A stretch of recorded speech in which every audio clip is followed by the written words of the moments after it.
Welcome to this Zentangle Quickie. My name is Heather Hartwick Gladden. I'm a certified Zentangle teacher. And today we're going to take a look at the tangle Yincut from Zentangle. We call them Zentangle original tangles. Okay, I decided to go ahead and put a little border around the edge of my little bijou tile. And I haven't mentioned in a while, if you've been following regularly, this is a 2-inch by 2-inch square tile. Normally the traditional Zentangle tiles are like 3.5 inches, although as you can there's a comparison. You can tangle on anything. All right, this is a grid pattern, but it's kind of on the diamonds. So what I'm going to do, and I'm going to do mine with a little bit of a curve, because I feel like it. And it's kind of fun to do. Unless your pen is acting up. Okay. So one, and I like to start my grids kind of in the middle and then work out both ways. And this is, I don't know, larger than a pen width. You can decide how wide you want to have your grids. Then I'm just turning it, and I'm going to do the same thing with the aim of creating diamonds. There'll be diamonds in some way, shape, or form. Yeah. So as I'm looking at it square on, that's what I want.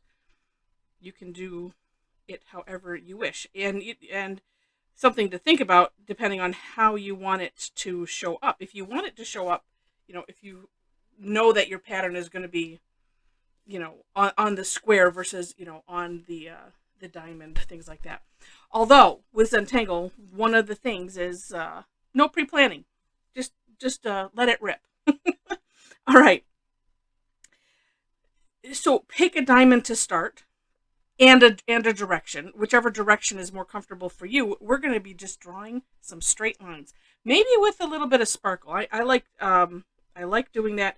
It's in the step out from Zentangle, so I'm going to do it. And what that means, so I'm going to start midway, same kind of philosophy as the grids, and I'm just leaving a little gap.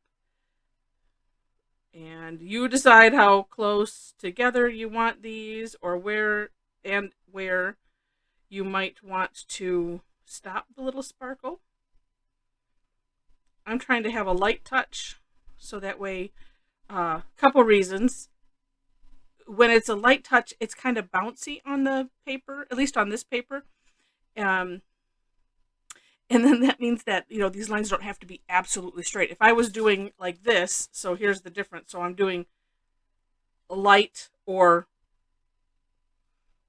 putting my pen down purposely, drawing a nice straight line. You see it's a little bit thicker too. Up to you and however you want to do it. So once you have one diamond done, then we're going to go in a row and columns with this same direction. I also like doing it light because it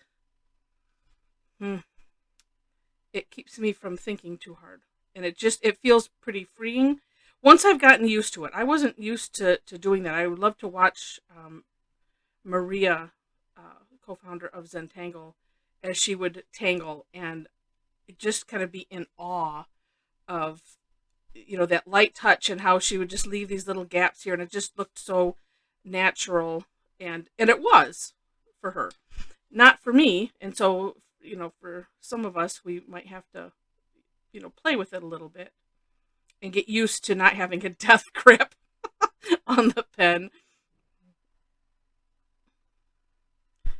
And so, like I said, we're doing kind of like a checkerboard, if you will. This may be the easiest way to think about it. And you don't have to leave the gaps if you don't want to leave the gaps. You can just, have the straight lines. That's completely, of course, up to you.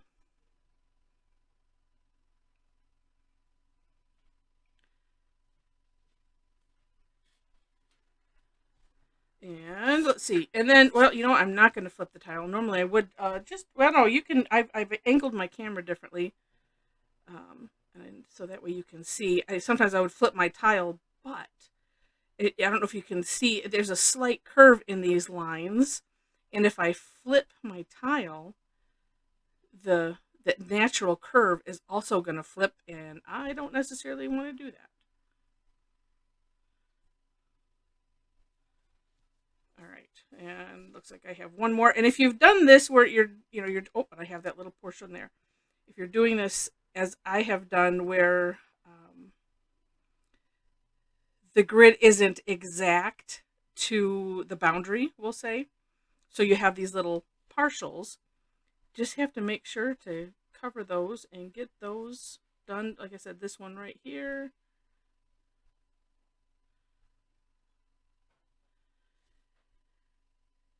All right, then next step, same thing, just turn your tile. Actually, decide which way I want to turn it. Again, same thing, because we have that little bit of a natural curve. I try to keep them straight, but there's just a smidge of that curve. So turning, rinse and repeat, same thing, but we're going in the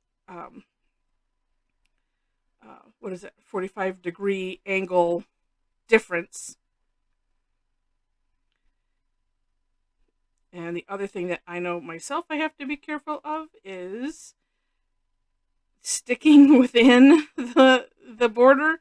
Sometimes my little lines go outside of, but with that said, we do have the, we'll do some shading, and that will probably cover up a lot of that. All of a sudden I was just deciding if this space is too big, or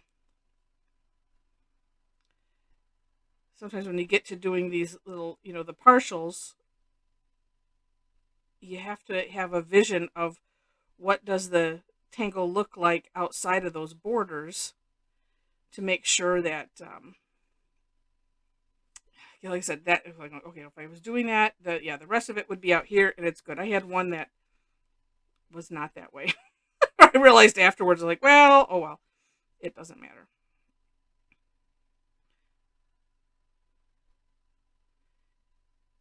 And I do like, for the most part, I'm keeping these little gaps, the little sparkle in the center, like this area. But you don't have to do that. You can do it wherever. I think it makes a neat weathered look. And actually doing the lines this way too, where it's just light, and like I said, they're, as you can see, they're a little wiggly in themselves. Also kind of has that, I don't know, weathered-ish. That's the only word I can think of. If you think of a better word for it, let me know in the comments. And while I'm finishing these up, let me also mention in the description section, make sure to check out the, I'll have the step outs there, both mine and I believe it's a newsletter from Zentangle where this was announced, and that way you can see the beautiful artwork that they created with this tangle for your inspiration. And then also, if you enjoy my style, would love to have you join me. I do classes online every week. I have something, sometimes more than once a week. Information is on my website, and that's also in the description section underneath where the step outs are, and you can check that out if you wish. And I hope that you wish to, because we can always use more Zentangle friends. All right, once this is done, I'm going to add graphite.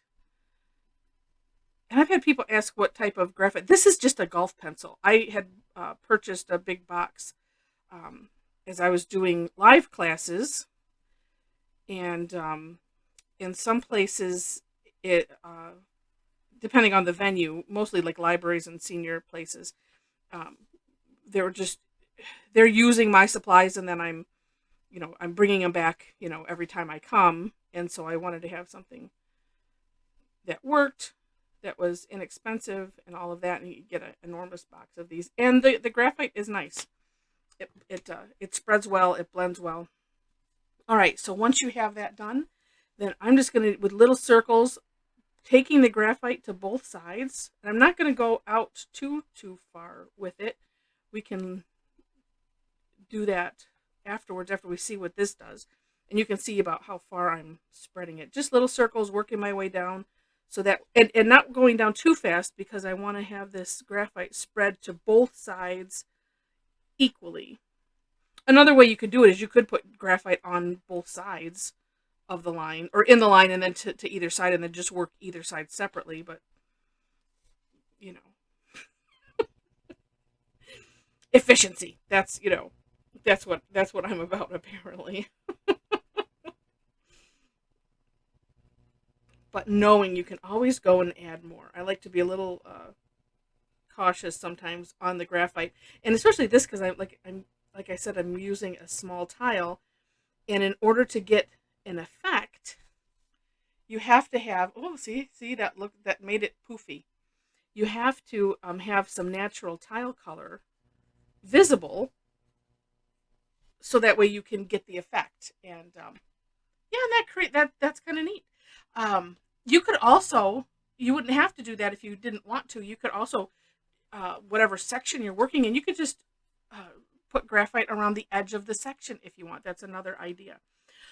So anyway, this is a fun tangle. It's like I said, it's a kind of oldie but goodie, and it's a nice pattern for a fill-in, just to add some extra texture, especially a texture that's just kind of middle of the road, because some of the patterns are, I consider them light. So there's like lots of space in between the lines, and then there's ones where you're coloring in a lot. So that, you know, is kind of like, I was calling them black and white. So if it was like 50-50, I was putting that into a category in my head. And well, when I get to, you know, working more on my website, it'll be there too.